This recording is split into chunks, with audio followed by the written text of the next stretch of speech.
Hi, everyone. This is Dr. Andrew Rimby, and welcome back to the Ivory Tower Boiler Room for a very recent pop culture phenomenon. This is our book club choice for December. So, if you see in the episode ITBR Book Club, just anytime there's a book club discussion, it's something that all of our Patreon members who join the book club for only $4 want to plug it.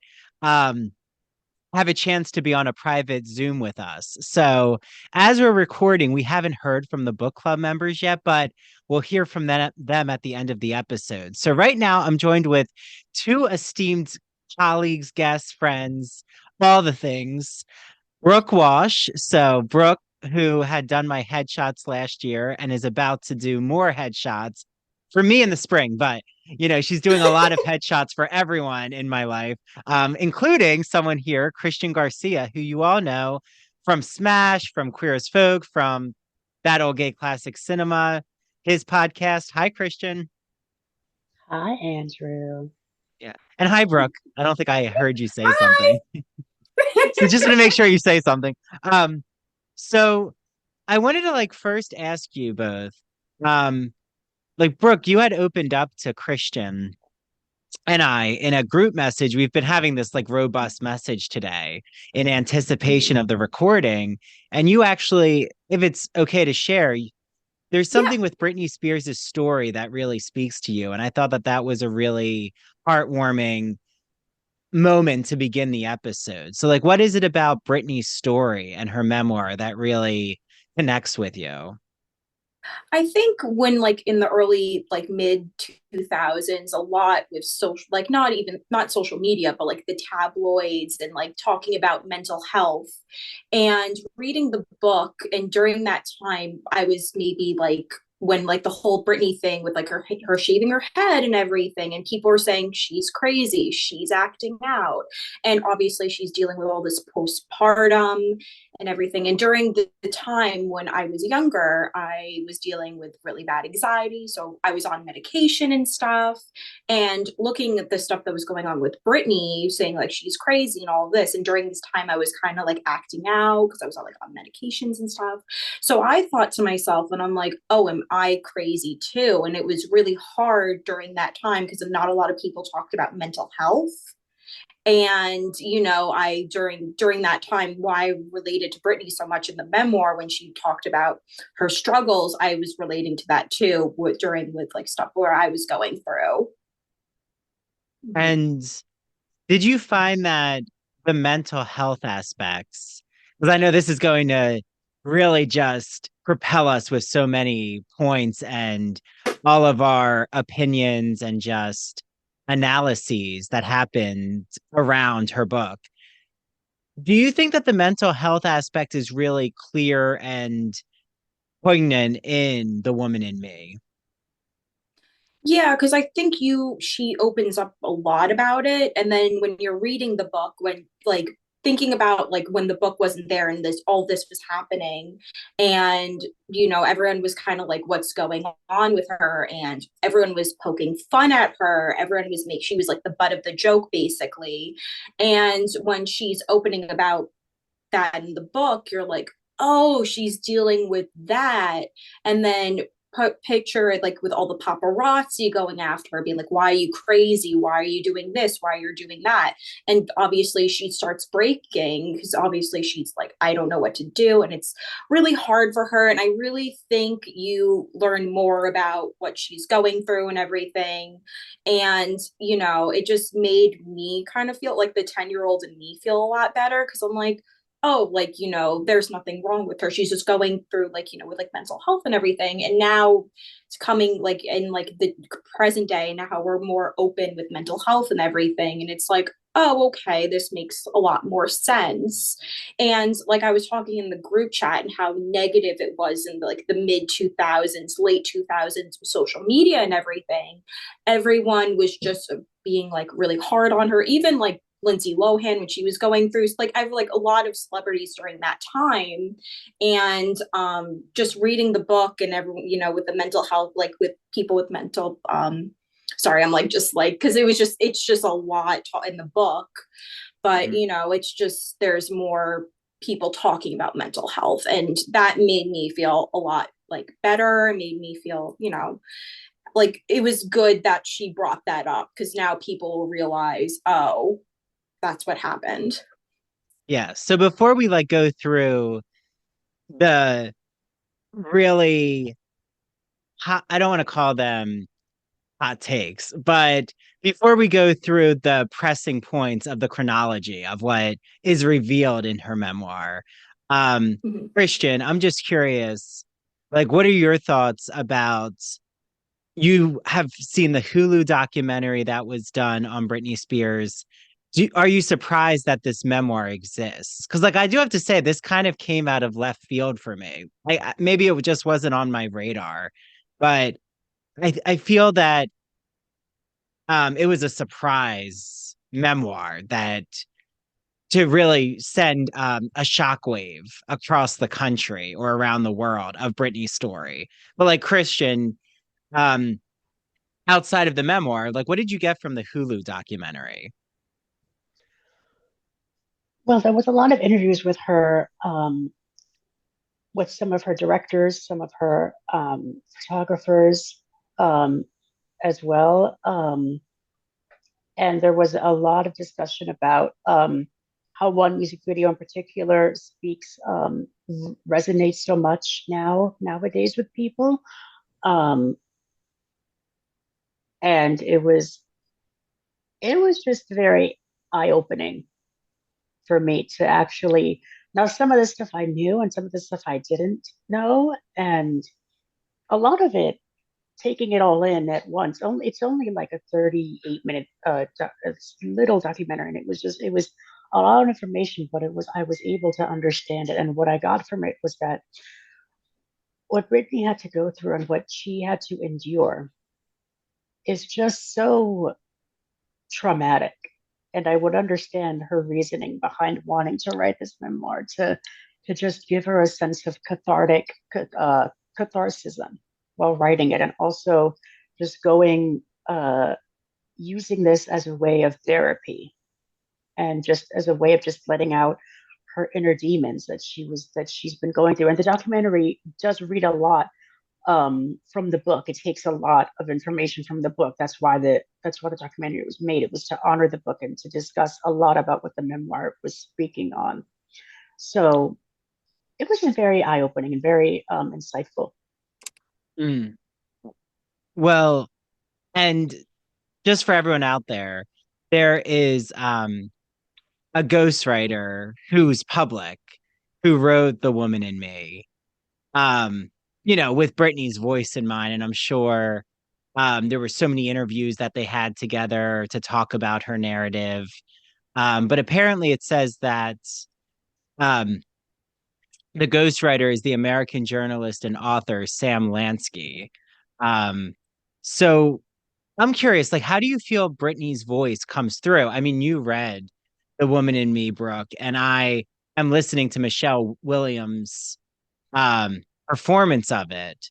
So, Mm-hmm. how was it to try to capture her voice in a written form compared to like actually hearing it performed? I feel like you did hear a little bit of Britney, but you mostly heard the ghostwriter because, like, she would say like little things, and I'm like, oh, okay, that's Britney saying it. But mostly, I heard the ghostwriter say it.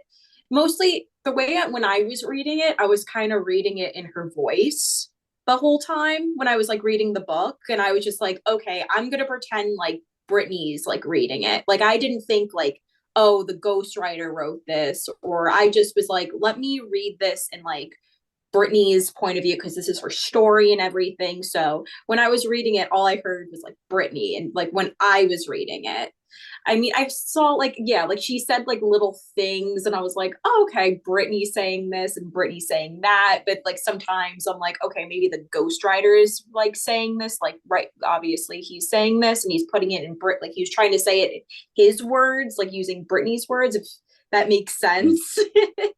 But yeah, it was like a mixture, but I mostly kind of blocked out like the ghostwriter, and I was like, Mhm. okay, this is like Britney's story. I'm reading it in like her words. Yeah, well, and apparently Sam Lansky is someone who's profiled Madonna, Nicki Minaj, Adele. So he has a lot of music industry experience with women in the music industry. So I think that that's illuminating, and it does, like you said, Brooke, she has so many phrases and Britney Yeah. Spears idioms from the South that she carries in her conversation. She does start, she does record or recite the beginning preface of her book in the audiobook, but then it like quickly switches to Michelle Williams, and Britney says something like, I can't perform this memoir, or I can't say it all because it's too emotionally draining. Yeah. Yeah. Um, I've heard little snippets of Michelle like reading it, and it was really like you can tell like she did a really good job. Mhm. yeah, she did. Oh, and I put out some clips on our TikTok and Instagram if anyone wants to go to at Ivory Tower Boiler Room if you want to hear samples. But like, Mhm. okay, so let's start at the beginning of the memoir, which I mean, right, each of us can bring up shocking moments, but the one that really just boggled my mind and I had no idea about, and it's why I'm so glad that this book exists, is that she was waitressing when she was 9 years old and like at her grandparents' restaurant, I think. Um, Mhm. is that the story? Okay. And I just couldn't believe like how she was already in industrial jobs. Like she was working ever since she was born, from modeling to waitressing to like trying to be on Broadway. And then she like is in that off-Broadway show Roofless, which Laura Bell Yeah. Bundy is actually in, and then Natalie Portman is an understudy. So, then the Mickey Mhm. Mouse Club. But like, what is it about her childhood that we learned that really surprised us?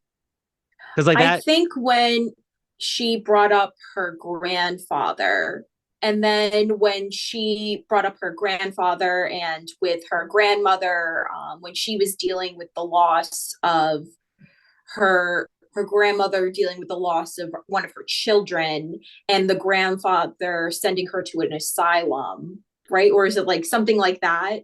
And and then a couple of years later she went to her son's grave and killed herself. I think that was the most heartbreaking in the beginning, which made me very emotional.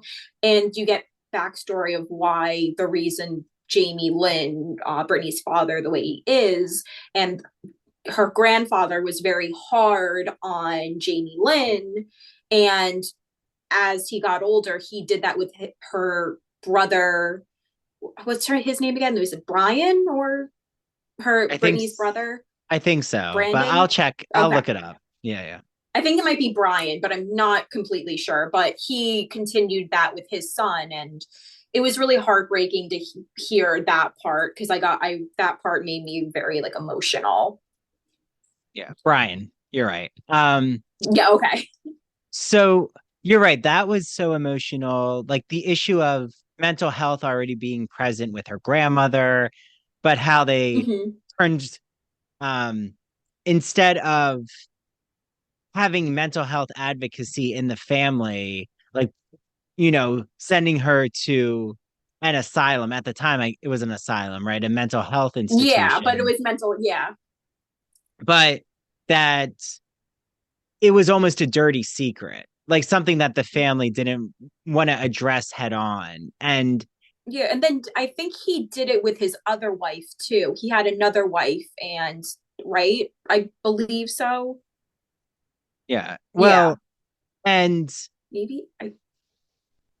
yeah, I'm not sure about that, but you could be right, Brooke. I think that even like where she's born and this small town, southern experience that she is born into, do you feel though from the time Brittany is born, she's seen as a cash cow already for her talent, like with her voice, and she was in Star Search, Mm-hmm. and just seeing like she's going to bring so much um a spotlight to the family in a way from their humble beginnings. Yeah. When she was doing all that, and obviously her parents during the time were like, I believe poor or something, and they saw her and they were like, oh, okay, this could lead. And obviously, Brittany is super talented. They're like, oh, well, maybe this could lead to a better life. And then obviously in the book, you learn more, and it's like, wow, because they really did see her as a cash cow later on in the book. Yeah. Mhm. And she always talks about her town. I did find that really interesting that she really had such, even though there was the childhood, um, like the obstacles that she went through, she still really loves her childhood in terms of the community. And like Yeah. when she said she had a normal childhood, like after her acting or being on off Broadway, that she was able to, I think she said her best year ever as a child was when she was a freshman in high school or able to be in homecoming. Yeah, I think she'll like be like a normal teenager during that time. She said that was like the happiest time. Hmm. Yeah. And Macomb, right, Macomb, Mississippi Yes, is where yes. she's born. And then when she's growing up, she's in Kentwood, Louisiana. Yes, yeah. Yeah. So I don't know. Do you think that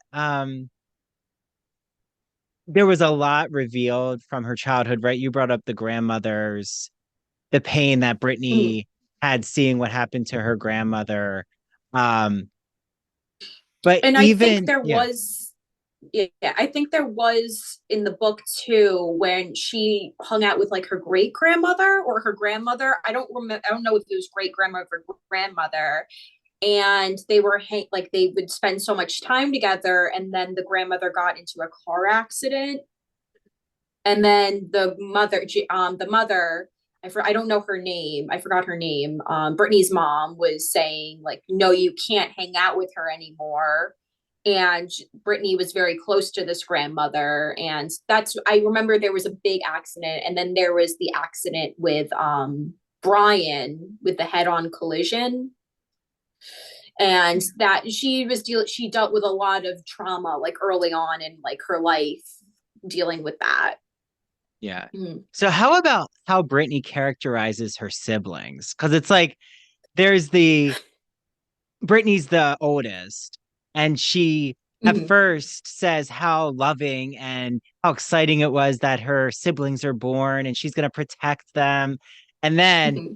basically says, fuck you, Jamie Lynn Spears. Yeah, because because she wrote in one, there was after the accident with her brother, she said that she would go into his room and she would sleep on the end of his bed, and she was very comforting and nurturing to her. And then when she brought up in the book when Jamie Lynn was born, because she was Jamie, they have like a 10-year age difference, so she viewed Jamie Lynn like, as like this like little baby doll and everything. And, she would treat her like a baby, like, like a little doll.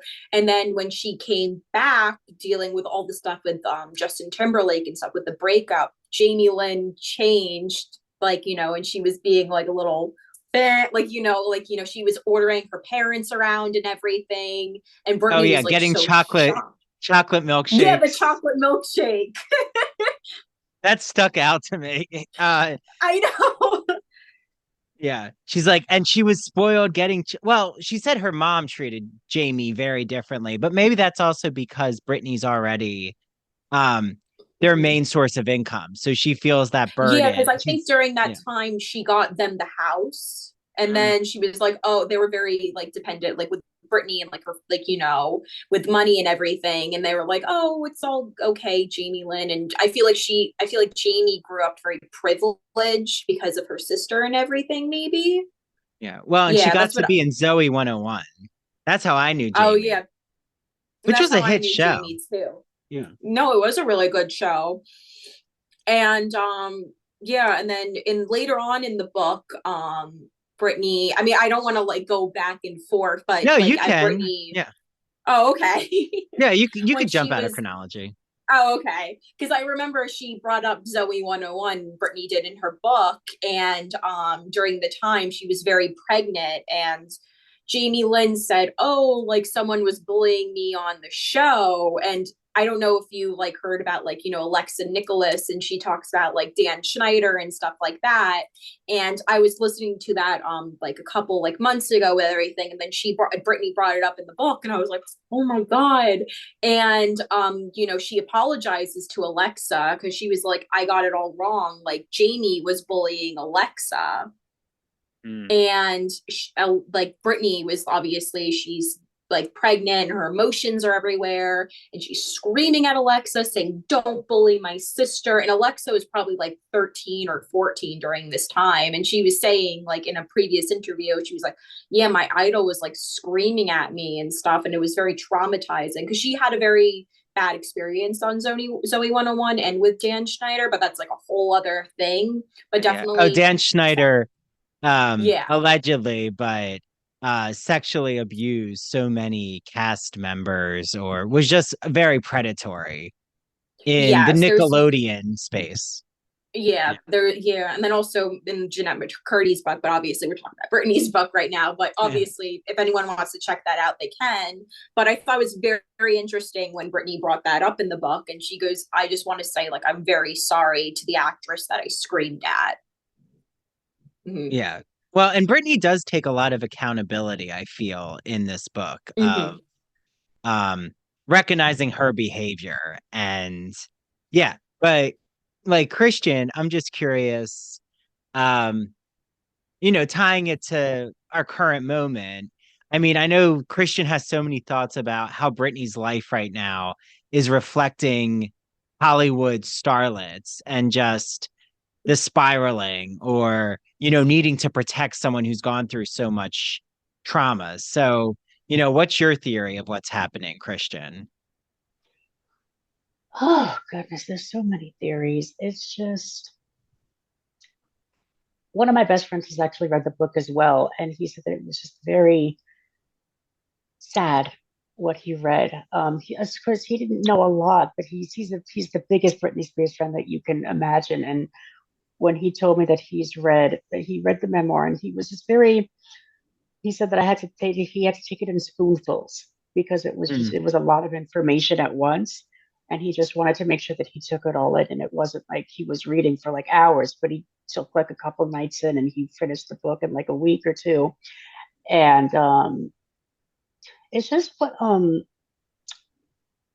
goodness, there's just so many theories that I have. But um, gosh, I lost my train of thought. Yeah, but like you were saying, there was someone's life that reminded you of Britney Spears. Oh, yes, someone there. From old Hollywood, one particular that I find very eerily similar is Judy Garland.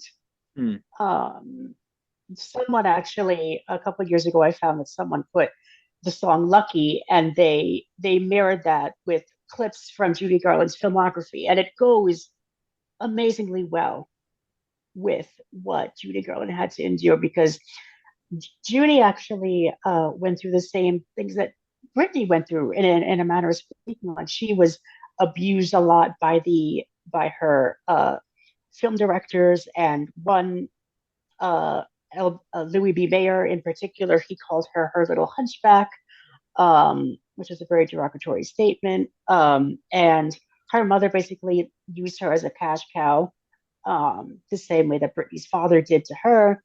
Um, and Judy would have to be taking pills every like uppers and downers to be present during filming. And Judy would also spiral into dark moments. And it was, there's, as well as Marilyn Monroe and Elvis Presley as well, there's just so Yeah. many mirroring between what Britney went through and what her, what these past successors have had to go through. And it's just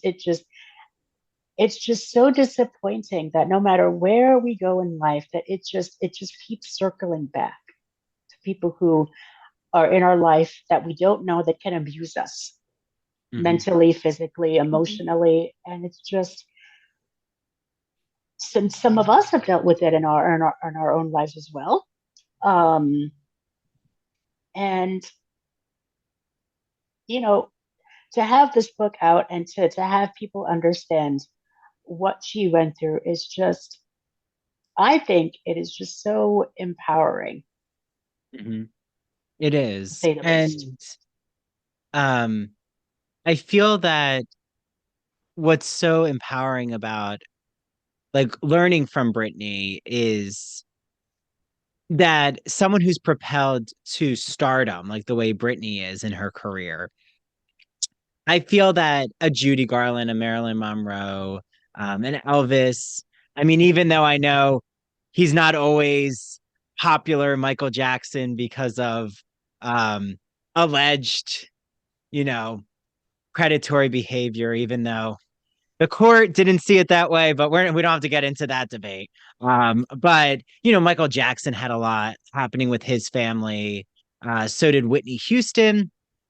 Yes. Um, and it's a very crash and burn cycle. And like that's what worries me about Britney is like I have to be honest. I'm so glad this book is out, but I have so many questions about what's being done to support Britney. Like, yes, a Hmm. conservatorship and the way she discusses the conservatorship, I mean, I think we all wanted to get to that in the book, or at least I did. I'm like, okay, what's she going to say about the conservatorship? And like when she just discusses how she's basically a mannequin, just like, you know, a doll pulled in all these directions and is like, what's my allowance now? And, I'm keeping receipts in a bowl and I try to add up my receipts and am I allowed to like spend that money? And um, I'm just like thrown to a world tour and I didn't want to do a world tour, but I guess I'm okay Mm-hmm. enough to do a world tour mentally, but I'm not mentally able to go out and do my own activities every day. Um, I do wonder, you know, and I'm sure we're all thinking, what's next? Like, I'm just thinking, what Mm-hmm. happens now with Britney Spears? Like, is she in a community of support? Like, is she connected to Paris Hilton? Is she, because that, like, Paris's memoir I read, and, I feel like Paris had her own trauma with the school she was sent to for troubled youth. Um, but how the public image of that celebrity is so wrong and erroneous just because of the way the press is trying to tell a certain narrative. But yeah, I mean, what do you think? I know I'm jumping way ahead, but what do you think is going to this book is doing for Britney's story? Like, where is she? What's the pathway next for her? Mm-hmm. I think like now she's getting all the support and she told her story. I hope she can live like a very true life now that the conservatorship is over and everything. I just my wish for like I just hope for her that she can just live her own life. And I feel like after this book, everyone is very like team Britney and everything, and like the people who did her wrong are now no one likes, and that's we can get into that as well later on. But yeah, I feel like every she can just live her life as she is, and she has a lot of support now, and yeah, that's what I gotta say. Yeah. But do you think she's going to start to do like advocacy for mental health, for the legal system? I hope she does. I don't know as of now, but I think the book was one step, and then we can see like what else is. I think this was like a very good step for her to like speak her truth and just share everything, and hoping that she can help people as well. But we'll see. I think it's a very good step though for her. Yeah. And I feel that she's so um and with good reason distrustful of the media. So like instead of putting herself in the limelight of the press, she's not really doing any. I'm sure there's some um docu series or interview that she's negotiating right now. I mean, I have to imagine that there's someone that she's going to tell her story to now that the book is out. And hopefully Mm-hmm. she's now a producer of her own story for a TV series. Like that's what I would like to see, a docu series with her where she like gets to sit in the Yeah. chair and maybe it's not a one-on-one interview traditionally where she is worried about the questions they ask. Like she actually can just tell her story visually. Yeah, she did mention in the book when she was listening to the like during the time when she was on tour with like In Sync and everything, she was listening into the like the interviewers talk asking them questions, and they would ask her like, are you still a virgin? Like, do you have a boyfriend yet? It was very like, like, are your breasts real? And she was talking like about that, and she was like, and it's hard because obviously like she's a person, it's like, and it was so unfair because they would be like sexualizing her at like a young age, and she did mention in the book where when she performed, and all there's like the men in the crowd, like older men in the crowd, and it was just weird, and it was from like a woman's perspective, like that's horrible. Like it's just like, why can't I be treated equally like them? Why is it more based on my looks, my appearance, like what I'm doing, like sexually? It was very hard reading that in the book.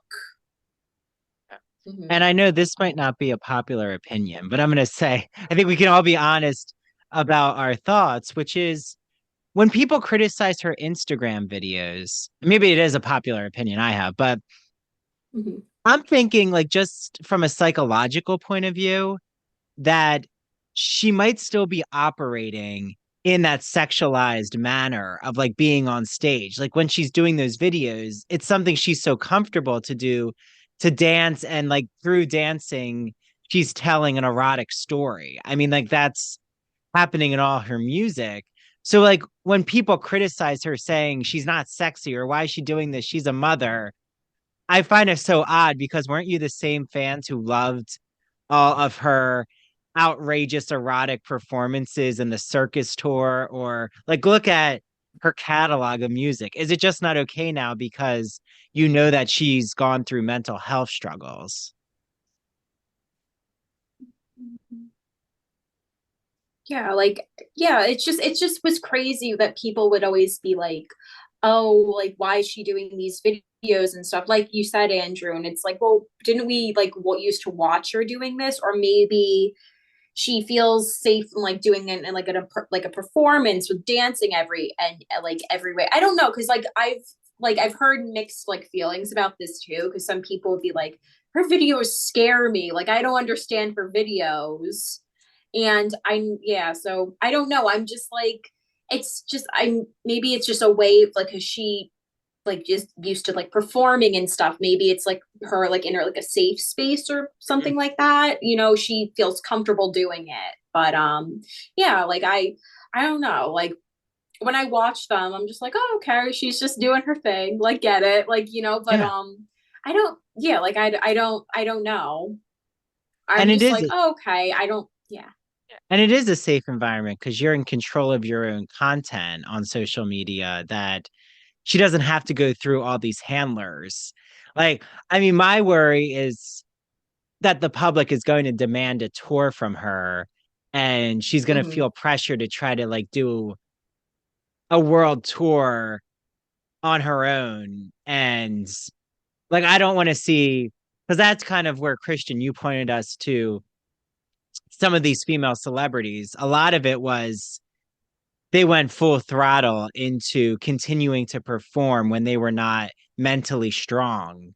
And then it just spiraled into um chaos around them. So like I'm just hoping, like I said, that Britney has some kind of just system around. Like I was really concerned. I mean, well, so how do you both weigh in on the now ex? Is it the ex-husband or the ex-boyfriend or ex-fiance? Husband, husband. Ex It's Has Sam been, yeah. that she Mm-hmm. yeah. Sam. Yeah, yeah. Um, so how do you feel about Sam's role in all of this with the conservatorship? Mm. I mean, I don't really know. I don't know. It's like, cause he's just like, it's cause he's just like, yeah, now he's the ex-husband, right? Mhm. Yeah. So, would he have anything to do with the conservatorship now that he's the ex-husband, or did he have like some, like at one point he did? Well, yeah, that was the allegation, is that the father was working in tandem with Sam, like having Sam report on Brittany's condition, almost Mm, as if Sam was manipulating Brittany to be romantic with him so that he could be the secret agent. mm, yeah. Yeah, And mm, and I wouldn't put it past the father. yeah. Also, can we just say how confusing it is that her sister's named the has the same name as her father? Yeah, I thought it was very odd because obviously he's not a nice man. So why would you name her like him, like her after the man that was like horrible to you, like an alcohol? I don't know. I thought that was very odd. I didn't know that at first until I read the book, and I was like, isn't that her little sister's name? Because I didn't know, Yeah, like, yeah, I just knew it was Brittany's dad, but yeah, I thought that was a little odd to me. yeah. So, is there any redeeming qualities for her family? Like, do you think there's any family member that I'm not saying Brittany needs to make amends because I think she needs to process Mhm. everything that's happened. But is there any family member who actually we can be sympathetic to? Or like you understood where they're coming from. Like maybe they were as manipulated as Brittany was. Yeah. I would say maybe her brother because they have like a very close bond. Yeah, because I would like when you just brought up that question, I thought like her brother because Mhm. they're close in age and everything, and they've both been through stuff with like so I think maybe her brother. Yeah. Yeah. Mhm. Well, I think we need to mention the JT of it all as we're going along, which is not only did Justin Timberlake um escape the scandal with Nipplegate at the Super Bowl and I Janet know. I was gonna. Jackson, Yeah. Yeah. and she got all this like opportunities were shut down for her and taken away from her ridiculously. Yeah. I And mean, it was a he was scot free, like, and yeah, everyone was like, "Oh, we love him." And then I'm like, "Well, did you see like what he just did? He like obviously." And everyone was like, "No, Janet Jackson, like that's horrible." And yeah, it was just really hard, like, when like and I feel like now because like now he's like very MIA after the whole book came out. I think he turned off his comments on Instagram, oh, and yeah, he did. And then I don't know, I think he like left and went to Europe, maybe. I'm not completely sure, but yeah, it was just reading the book made me really dislike Justin Timberlake. And the thing that made me most upset was when she talked about having an like the abortion part, and that made me very upset. Um, and during like I forgot what happened, but I think he didn't want to go to the doctors because he didn't want anyone to know about it. And she took medication, and obviously she was like in pain, and she said like she kind of blacked out. And the weird thing I thought, you probably thought, I don't know if you thought it was, you probably thought it was weird too, Andrew, when he got his guitar and started singing to her when this was happening. yeah. I was like, what the hell? I was like so shocked. I was like, really? You're gonna like sing to her? Like, I don't think she wants to hear you sing or anything. So that made me go like a little like, what? And he was cheating on her and everything with like his like backup dancers and everything like that. And yeah, he was just like not a nice guy. And like and he portrayed after he broke up with her on text. But I thought it was interesting because like in like they broke him like up in like 2002. So wasn't it those phones where you had to like press the number to like get it like a Yes. letter? Oh, yes, I remember that. Yeah. And I was like, Oh oh my. my God. I was like, how long did it take for him to like make that like breakup text? Yeah. But do you think that Justin is I did think it was interesting when Brittany said I was not upset that Justin publicly said that he had sex with me. I actually was surprised because I'm like, well, he's Yeah. airing your, you know, like for someone who, Britney is already on edge with the press and being in the public Mhm. eye when it comes to sex and her romance. Um, that now he's going to say that about her. I thought Britney's a very forgiving person. And a lot of parts of the memoir, I thought she was very actually forgiving towards people and had a Mhm. good heart instead of holding a grudge. Yeah, that's what I really like and like admire about Britney. She doesn't hold any grudges. Yeah, I thought that was very shocking too when he talked about like having sex. I think it was on a radio show. He said something and she was like, "Oh, like that didn't bother me." And I was like, "If that was me, I would be like, "Excuse you." But yeah, and it was really hard during that time, like all the things that he did to her. And then when they broke up, he created his album Justified. That was like his first like album, and he was like, Cry Me a River and all those songs, and he was Oh yeah. portraying Britney like she cheated. And I really admired like Britney because she didn't say anything negative about him or anything in the press, because I think she still like loved him and stuff, or still like, obviously still cares about him. And I really respected her because a lot of people would have been like, like, oh, well, then I'll talk bad about you. But she didn't go that like low or anything. And I really respected Britney like doing that. And it was really hard because after the whole thing with Justin's like video Cry Me and Riffer and everything, like she said that she went in the store and then people were booing her and everything, saying that she was a cheater and all this stuff. Yeah. It was, yeah. So this is a very philosophical question, which is, do you think that someone should ever be put under this type of stardom? Like, do you think that that's the whole issue here is we should never put someone in the limelight like this, that no one can psychologically process it and like people are going to take advantage of them?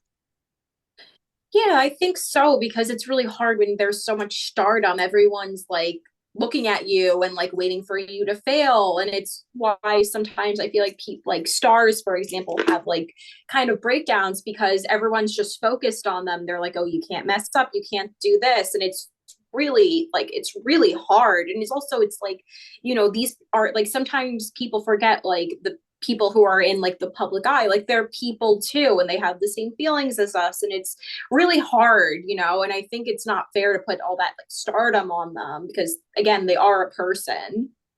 Yeah. Well, and I really love when Mm-hmm. Brittany quotes the poet Rumi and she says, the wound is the place where the light enters you. I thought that was a really profound moment. Um, and I have to like reflect now. I remember always questioning why Brittany really never did interviews. I'm not sure if either of you ever thought about that, but like Brittany is someone who really never was on Mm-hmm. TV. Yeah, I Yeah. think in the book she did mention that she had very bad like social anxiety. Like she would leave like parties early and stuff. So I think that was like an issue, that reason why she didn't really do that many interviews. I think in the book, they her dad forced her to do the Diane Sawyer interview. I believe I read that in the book. Yeah, that was in the book.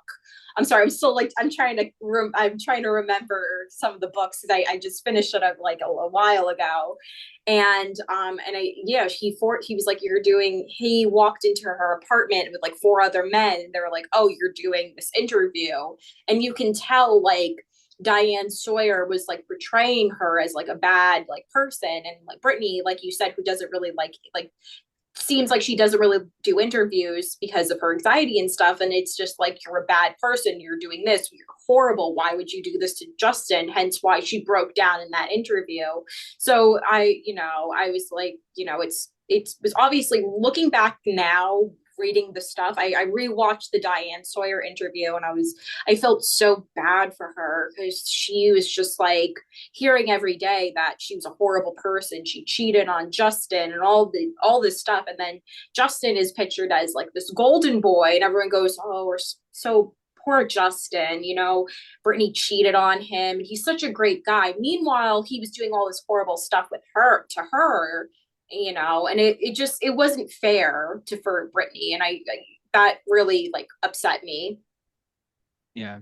Yeah. So do we think that this moves the conversation in terms of understanding the um mystery that is Britney? Like I was even thinking, how many times people have said Britney's lip singing, and doesn't really have a voice, even though we know that she has such a talented voice, like which is what gets people in the door for music record deals. Like you do have to sing to be able to get a record Mm-hmm. deal in this kind of capacity to do world tours.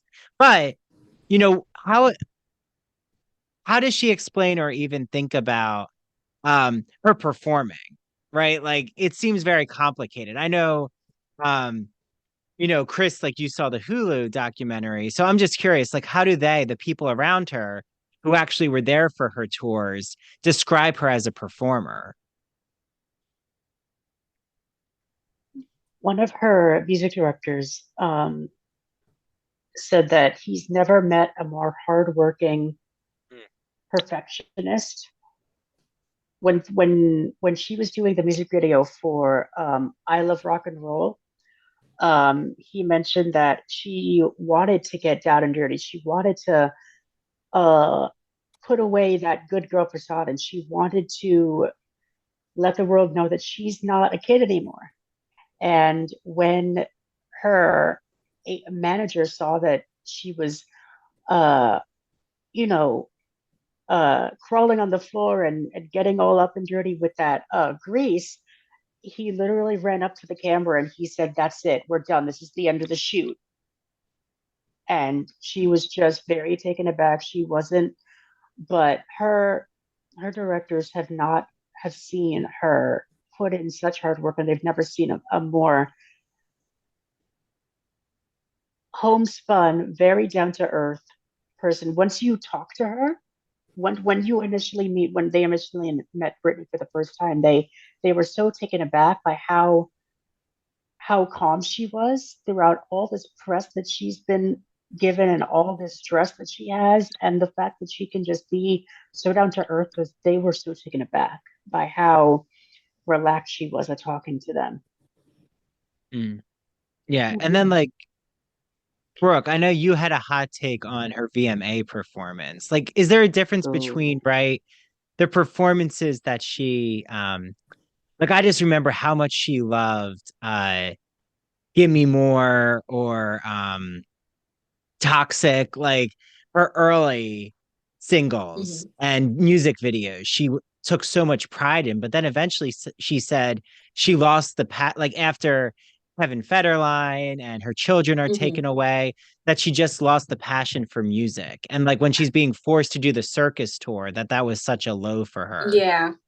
Yeah, I remember I think she said in the book that she didn't want to do the VMA performance, but I believe someone wanted her to do it kind of like as a comeback.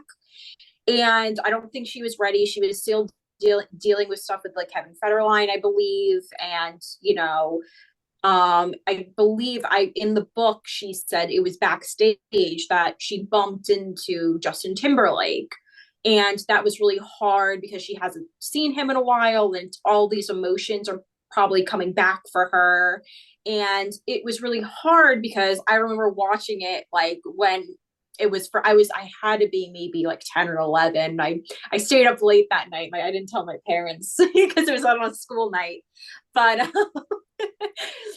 I remember watching Justin Timberlake do a performance, and everyone was all like so excited and stuff and everything. And I think Britney probably saw that and she was like, "Oh, I want to do a good job as him, but like all these emotions are coming out."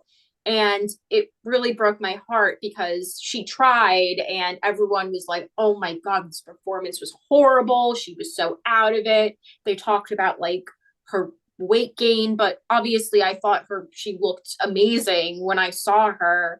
And everyone was like, even at the VMAs, I think Sarah Silverman was hosting and she was making a joke about her and her children. And Justin Timberlake had this amazing night. Everyone was saying he did such a good job, and everyone was like so hard on Britney. And I didn't think that was fair for her, you Yeah. know? No, Yeah. exactly. And it's that power of fame. Like once you start to rise, once you go up, they want to take you down. Like, Mm-hmm. people who um like will try to critique her voice, but also, how much of an industry um the pressure of her trying to fit this image, like even if it didn't match her vocal range, they Mm-hmm. really were forcing a type of um like the bubblegum pop, the very, what do they call it? Just the type of tone her voice took, that it was really high all the time, messing her vocal cords up. Like she's an alto and they like try to put her into this pop soprano. I don't even, just distorted type of voice eventually. Mm-hmm. And I feel for Britney in that because, you know, I think her passion shows through her dancing in those um Yeah. top numbers, because she's such the consummate, like Christian, you said, um, a true master of dance, and had control over that realm and didn't really have control over her voice. Where, like, you know, her true singing voice was when she was a child and in Star Search, and like you can hear like the low range of her voice that she really didn't get to display that much. So again, I'm not saying Mm-hmm. Britney needs to do another album, but I think she could, like now she could actually create the music that represents her. Um so we'll see. I wouldn't be surprised if like she does a single or something on her own. Again, it has to be on her own terms. Um, but yeah, so we're nearing, this was so quick, but we're nearing, the end of our conversation. So I don't know. I have just one question, I think, for each of us, which is, what from the book or what from Brittany's like story right now, um, are you really reflecting on? Like, what's something that this conversation has just completely made you see her situation from anew? Something that really shocked you and you had to take pause about, oh, wow, this really happened to Brittany. This is something she went through. I'll start with I Brooke. think, yeah, I think for me is when she talked about the abortion, Mhm. when she went into detail about that. And I think for me, I was reflecting and I was like, wow, she was dealing with a lot. And then after the abortion, Justin broke up with her, and she's obviously dealing with all these emotions, and everyone painted her as a villain. And that made me like that broke my heart, because obviously this woman is going through a breakup in the public, and she, no one knows this, but she just went through an abortion, and the person that like she was madly in love with like just left and was all like as I said before, like the golden boy, and everyone loved him, and she was just going through so much. I just that really that I think the part when she talked about her abortion really, I speaking talking about it now makes me emotional, but that really made me upset. And then I think I like some like videos I rewatched again. Like I rewatched Lucky, and then I Mhm. was like, oh my god! And even every time, because everyone was talking about like, oh, it's about Justin, but it could have been about her unborn child. We don't know, but that's what they were saying. But then I was like, we like listening to it again, and I was like, oh my god! And I think it just when like even like when I was younger, I would be like, oh, like like, oh, she's crazy, and then you realize like she's going through all this stuff and no one really like seemed to care or like notice. She was just the butt of the joke during that time. So that's what I was mostly reflecting on, just, what she went through. And, I really internalized it and stuff. Yeah. Yeah. And then Mhm. how about you, Christian? It was when I realized what her shaving her head meant to the world. Um, at first, when I was younger, I thought it was, oh yeah, she's crazy, she's insane. And then when I read a little excerpt from that specific point of her life from the book, I believe she said, "You want me to be the good girl? F you. You want me to be the pretty girl? F you. Be perfect all the time? F you." I'm like, that made me look at that scene, those pictures, in a whole different light. Mhm. And it made me understand that she wasn't crazy.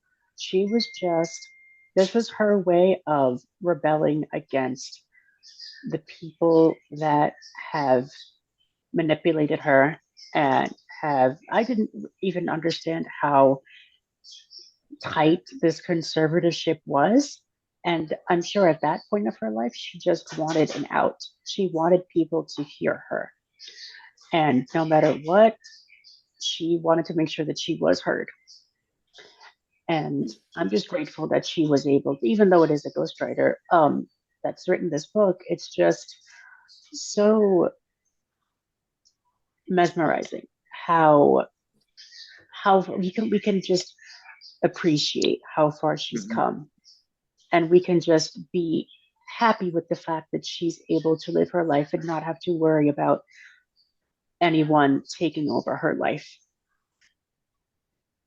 Exactly. Exactly. And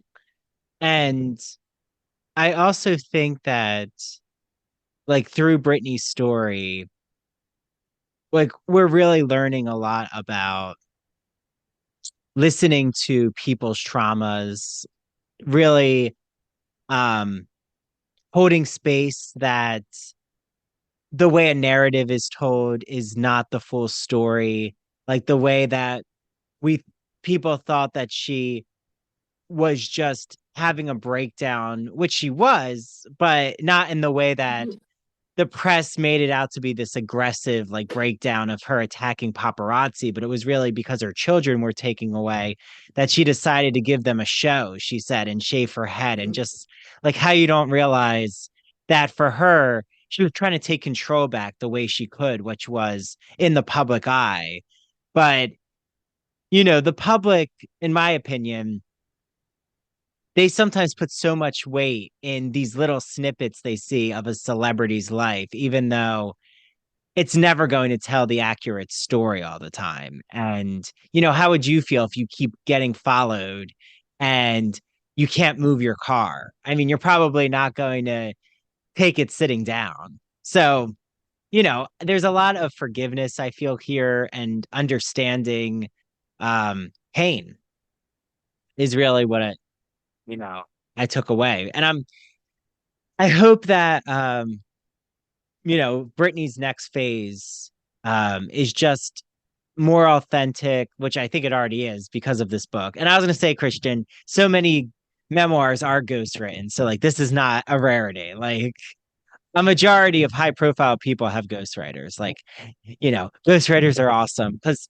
their whole point is to represent the authenticity of the voice of um the author. And I think, this ghostwriter really hit that stride with Britney. So yeah, I'm hoping Britney finds the community that she needs to be a part of. And I know we're all in support of that. And, hoping that anything with mental health is addressed and is just everyone doesn't judge now Britney and try to put her down. And I just think our culture has such an odd, I mean, this could be a whole other podcast, so I won't go into it, but just that they have such an odd fixation on sexualization, even though it's what, you know, they just don't feel empowered when it comes to sexual conversations, but yet they like really want that material in the public eye. So, like Brooke said, it makes you so uncomfortable about the men leering at Britney when she's so young in these concerts. but yet, Mhm. um, when it doesn't fit their idea of what sexy is, the men, then they put Britney down. So it's like you have to really walk this tightrope of you can only be sexy, but in like the ways that we've deemed are appropriate for you. But you're not going to have a say in how liberated you feel with your sexuality and your body. Like you're not able to actually own your body, um, or the right Mm. like choice that you do, but we're gonna force like outfits on you. It's a very Yeah. topsy-turvy way of thinking about sexuality. Um, and her father's there the whole time as um the public is judging her about her outfits. Like the father has every say and part in what's happening in these tours. It's just Yeah. mind-boggling. Um, that like no one in the family ever thought, especially her parents. I like put the blame more on them, not the Yeah. siblings, but that they never like supported their daughter through all this ridicule is just heinous. Um, but well, thank you, Brooke. I loved, just having you on the podcast and all your thoughts and Christian. And we're now going to hear just a few thoughts from our book club members. So, here are some who joined the book club and let's see what they have to say. Okay, so we just finished a really wonderful Britney Spears Woman in Me discussion. So thanks to the book club attendees, Mary, Eric, Rebecca, Catherine, my mom, and David, my father. Um, so I asked everyone out of 1 to 5, how would you rate the book or the audiobook? Um, so I'm gonna have Rebecca, if you want to go first, and maybe like why you gave it that ranking too. Well, I would give it a 5, only because finally, after so long, we were finally able to hear in Brittany's words what she went through and the truth behind everything. Yeah, yeah. Eric, what would you rank the book? Well, if I'm ranking the book itself, I would say a 4 out of 5. Um, I would say also, to be fair, the performance for Michelle Williams, who will most likely win a Grammy for this performance. She was fantastic. But yeah, it answered a lot of my questions, and it was very introspective as a Britney fan. As you can see, I'm a huge Britney fan. And yeah, those are some of her albums. But yeah, I mean, definitely made me really think about, especially I was even talking to my friend who I actually did see the Vegas residency with. And he's like, it actually made me think about all the shows that I saw of hers and knowing how she really felt behind the scenes. And it makes me kind of feel bad to be a Britney fan because maybe I was supporting the bad things happening to her. Um, so yeah, it makes you think about a lot of things and it does answer a lot of questions. I do have a whole lot more. I do hope the rumors are true that she's going to do a sequel to this because I'm sure that there's so many more things that she can answer. So yeah, I loved it. It was good. Definitely a 4 out of 5. Yeah, thanks, Eric. My parents, each of you separately.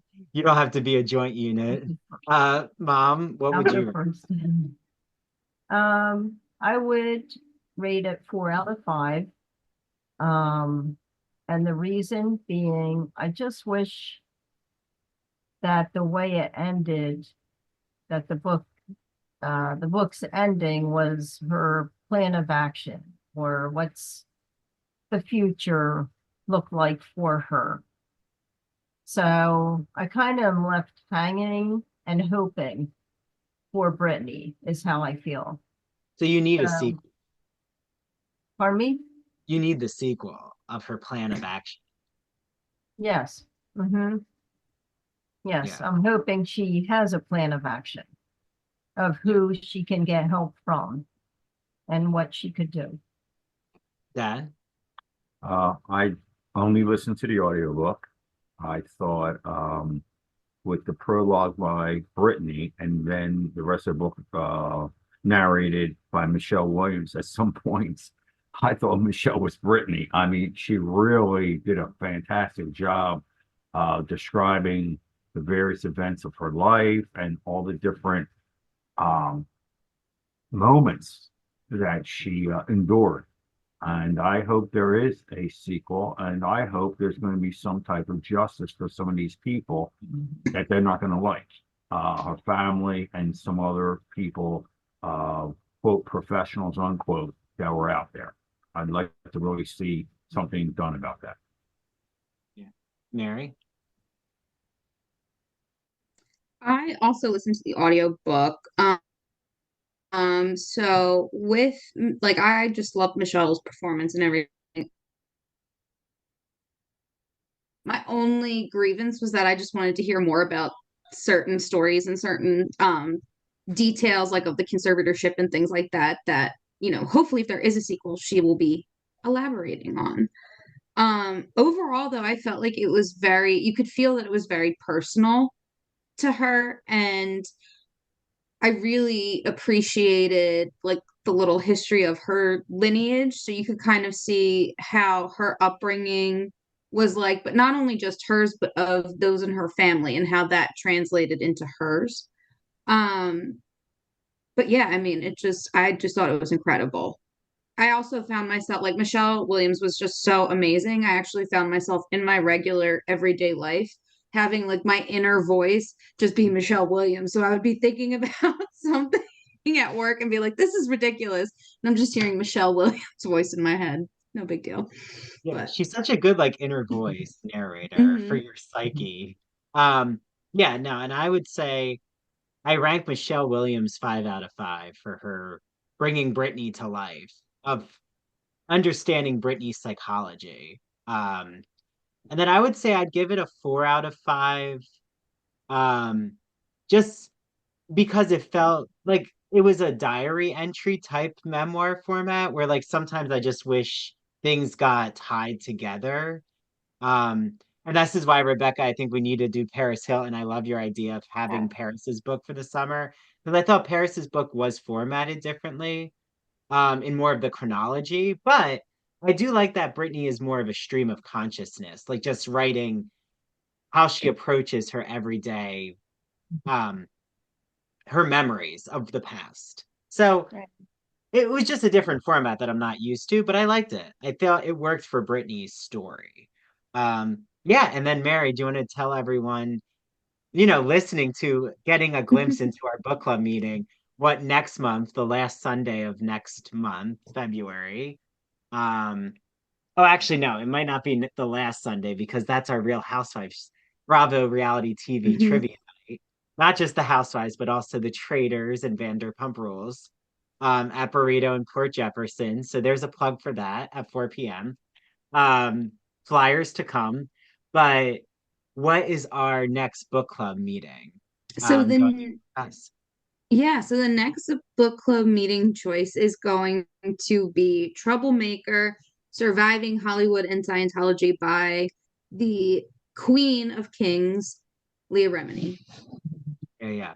And TikTok is going, I'm not sure if any of you have seen it, but like there's so many Scientology like exposing going on with all these TikTokers outside of like the Hollywood Scientology Center. So um can't wait to join everyone again for Leah Remini's book. And all of you out there, you can join the book club, patreon.com, ivory / Ivory Tower Boiler Room.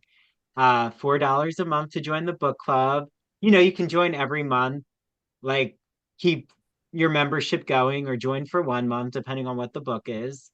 And yeah, can't wait to see you all. I think it's going to be February. Maybe it will. No, it's going to be the same day as the trivia night. So we'll talk about it, Mary, and we'll talk to everyone here about what their best days are, and we'll figure it out. Okay, thanks everyone listening, and can't wait to have more people in the book club. So, thank you all for listening to the book club members' analyses and special moments. So to join the book club again, everyone go to patreon.com / Ivory Tower Boiler Room for January, which when this comes out, you'll all know what the January book is. So look on our social media to see. I'm sure it's a very exciting book, but I don't know it yet as I'm recording. So Brooke, how can everyone follow you on social media? So, if you guys want to follow me on social media, I'm a photographer based on Long Island, and my social media links for Instagram, it's Brooke Walsh Photography. And if you want to follow me on Twitter, it's Brooke Jude Walsh. And I think that's it. And if you want to follow me on my personal, it's just Brooke Walsh. Yep. And then Christian, how can everyone follow your accounts? Well, so far I only have two. I host a podcast called the That Old Gay Classic Cinema. I have a personal Instagram as well. I have my work Instagram for that podcast, which is at That Old Gay Classic Cinema on Instagram. And then if you want to follow my personal account, it's bookaholic_221 on Instagram. Great. Yeah. Okay, well, can't wait for you two to be back in the Ivory Tower Boiler Room. I'm sure maybe one of our book club choices will speak to your hearts. So everyone, reach out to me about your thoughts with the Britney Spears memoir, shout us out. We'd love for you to share this episode everywhere. And yeah, until next time, bye.